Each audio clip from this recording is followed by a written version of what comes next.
Hello and welcome to SRS Academy. Friends, today we will be studying about very important topic of CTET 2022 growth and development, वृद्धि और विकास। बहुत ही महत्वपूर्ण topic है। इससे 4 से 5 question आपके CDP में आने की मोस्ट प्रोबेबिलिटी है कि that you might get 4 to 5 questions in CDP CTET 2022। So let's start the topic. अब वृद्धि एवं विकास यानी कि वृद्धि जो होती है, ग्रोथ, वह दिखाई देने वाली एक प्रक्रिया है। यह मेनली शारीरिक परिवर्तन होता है। लंबाई, वजन, आपका जो भी परिवर्तन जो हमें अगले को दिखाई पड़ता है, जो देखा जा सकता है, छुआ जा सकता है, देख और छू कर हम जिस भी परिवर्तन को जान सकते हैं, वह परिवर्तन कहलाता है वृद्धि। और विकास वह परिवर्तन होता है जिसे हम देख नहीं सकते हैं, महसूस कर सकते हैं। हालांकि इसमें शारीरिक परिवर्तन तो आता ही है, उसके साथ साथ अन्य वह परिवर्तन जो कि मानसिक होते हैं, जो संज्ञानात्मक, सामाजिक एवं संवेगात्मक होते हैं। फिजिकल, कॉग्निटिव, सोशल, इमोशनल, इन सारी चीज़ों को ध्यान में रखकर जो भी परिवर्तन को हम गिनती में करते हैं या मानते हैं, जो भी परिवर्तन हम महसूस करते हैं, वह किस प्रकार का परिवर्तन होता है, वह विकास के अंतर्गत आता है, यानी कि वह डेवलपमेंट होता है। विकास एक ऐसी प्रक्रिया है जो जीवन पर्यंत चलने वाली प्रक्रिया है, जबकि ग्रोथ वह प्रक्रिया होती है जो एक निश्चित अवधि के लिए चलती है। यानी कि किसी भी बालक के जन्म के बाद उसमें होने वाले परिवर्तन यानी उसका शारीरिक विकास एक निश्चित अवधि के तक चलता है और उसके बाद वह रुक जाता है। तो विकास के अंतर्गत शारीरिक परिवर्तन के साथ साथ संज्ञानात्मक, सामाजिक और संवेगात्मक, ये 3 परिवर्तन अन्य आ जाते हैं। जबकि लंबाई और वजन, वह परिवर्तन जो हमें दिखाई देते हैं, वह केवल वृद्धि के अंतर्गत आते हैं। यानी कि आप यह कह सकते हैं, सपोज करिए यह विकास का हमने गोला लिया और वृद्धि उसके अंतर्गत आ जाएगी, यह वृद्धि हो जाएगी, है ना फ्रेंड्स, यह वृद्धि हो जाएगी और यह पूरा विकास का एरिया हो जाएगा। यानी कि वृद्धि जहाँ जहाँ भी होगी, जहाँ वृद्धि होगी, विकास का होना आवश्यक नहीं है। परंतु जहाँ विकास होगा वहाँ वृद्धि अवश्य होगी। वृद्धि और विकास में कुछ परिवर्तन हैं, कुछ अंतर हैं, आइए उन्हें देखते हैं। वृद्धि एक निश्चित समयावधि के लिए होती है। जीवन पर्यंत चलने वाली प्रक्रिया विकास होती है। वृद्धि एक मात्रात्मक परिवर्तन होता है, जबकि विकास एक मात्रात्मक एवं गुणात्मक परिवर्तन होता है। मात्रात्मक मतलब वह परिवर्तन जो हमें दिखाई पड़ता है, और गुणात्मक जो हमारा मानसिक परिवर्तन होता है, वह आता है गुणात्मक के अंतर्गत।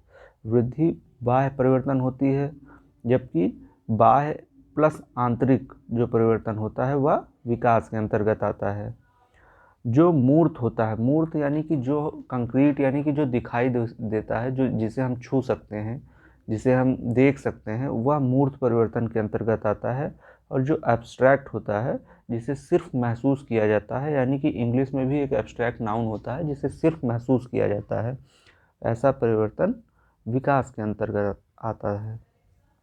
वृद्धि विकास का एक भाग है, जबकि वृद्धि विकास का एक भाग है, और जबकि विकास स्वतंत्र रूप से होने वाली एक प्रक्रिया है। डेवलपमेंट इंडिपेंडेंट होती है वह। Growth is a part of development while development is independent, right. So friends, इसके अंतर्गत एक अंतर और वृद्धि और विकास में होता है, जिससे हम इस चीज़ को और स्पष्ट रूप से समझ सकते हैं कि क्या उन दोनों में अंतर है।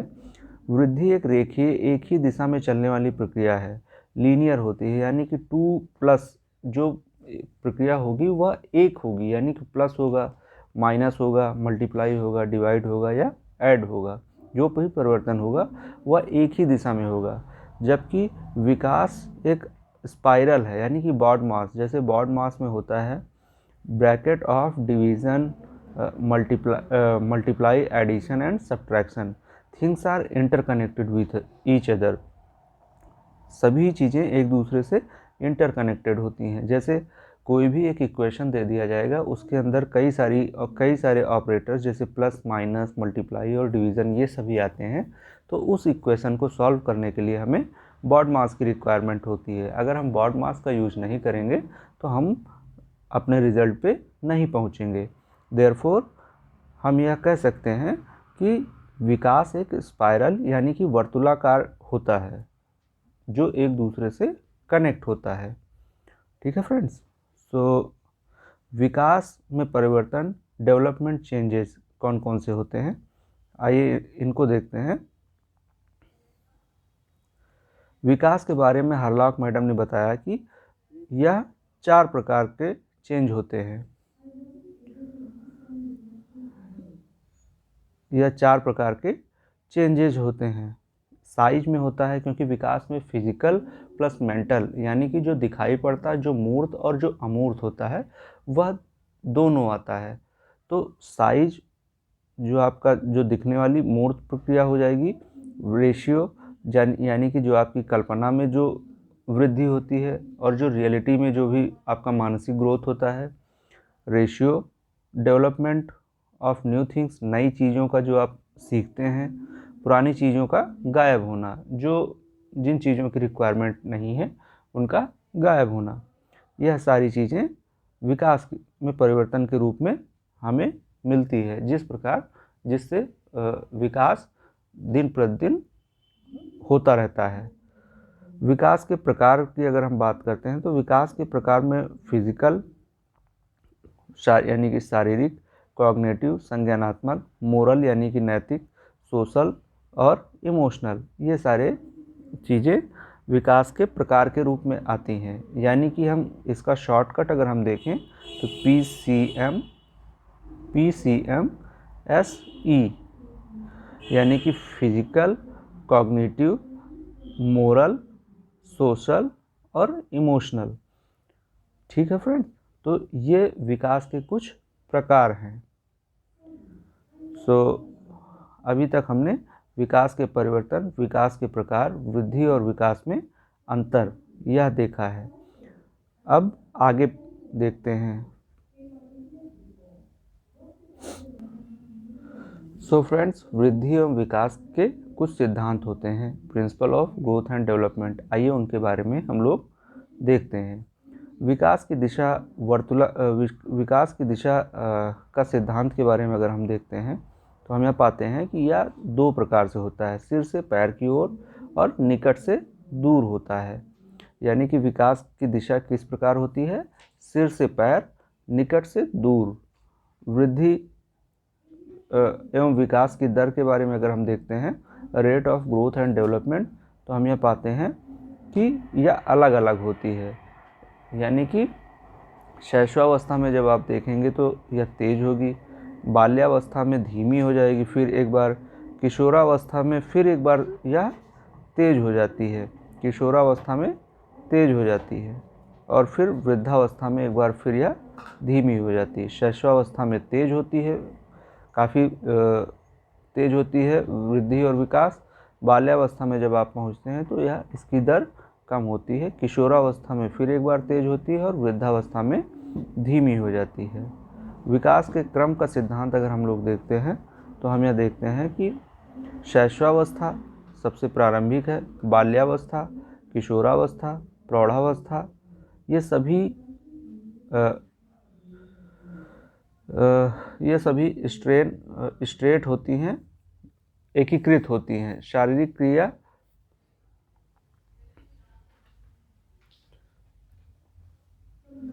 यह सभी स्टेज एकीकृत होती हैं। इन सभी स्टेजों को एकीकृत रूप में हम देखते हैं।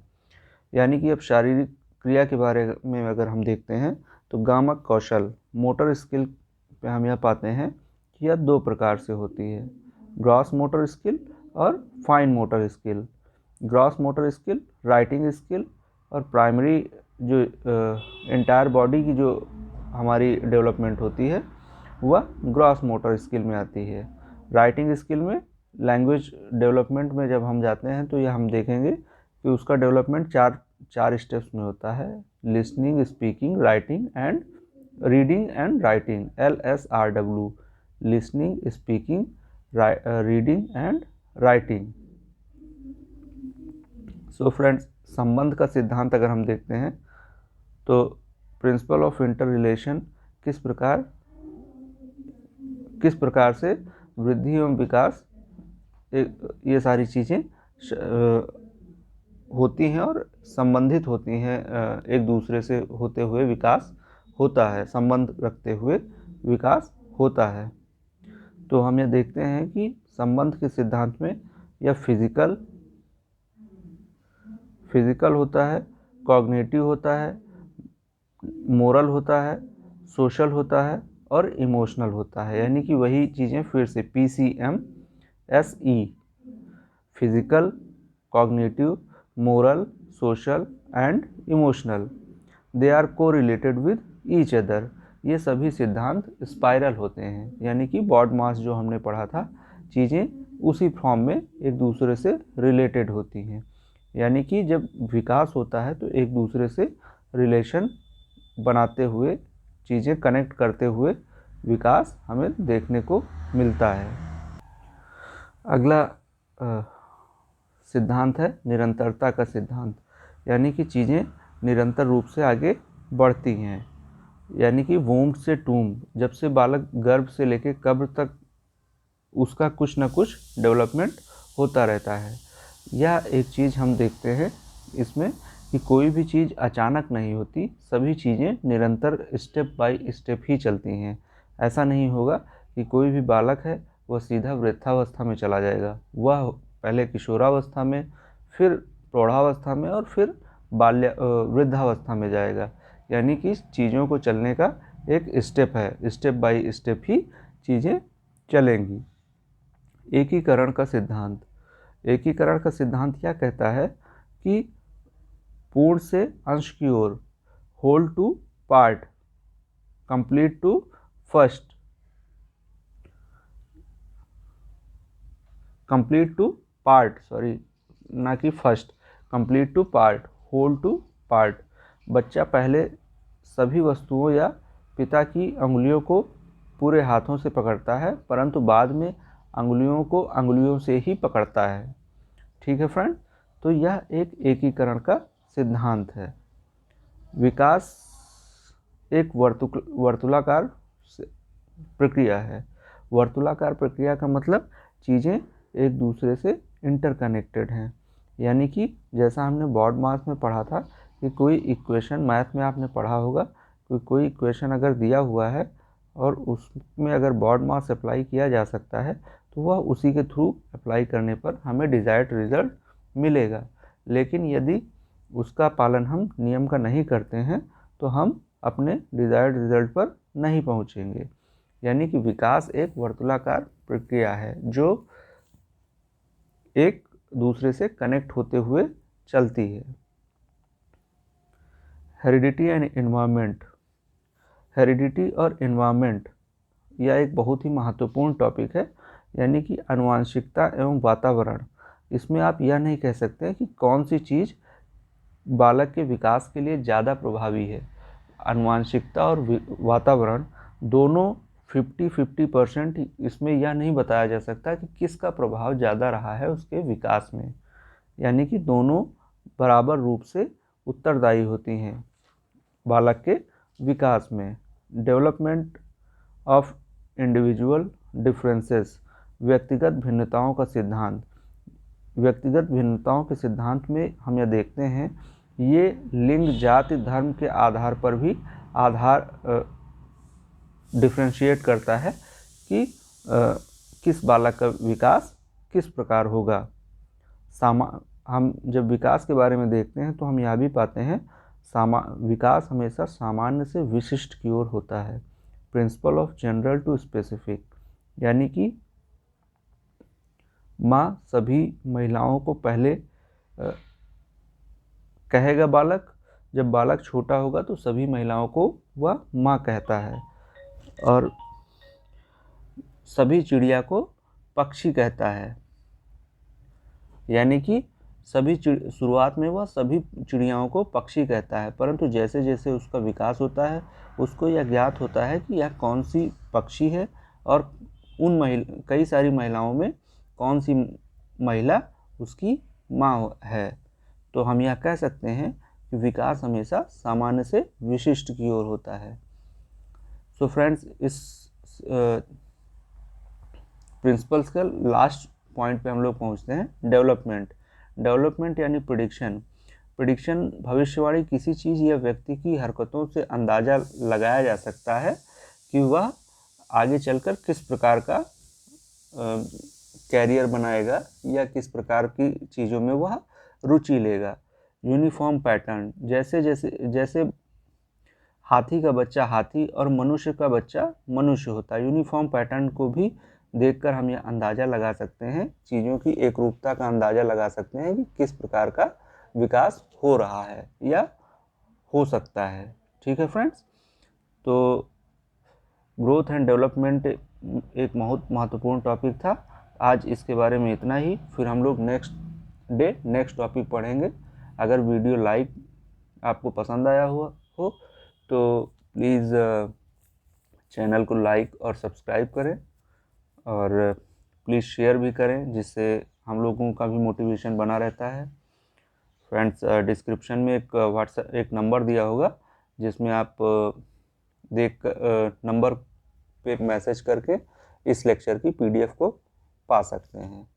So friends, thank you so much.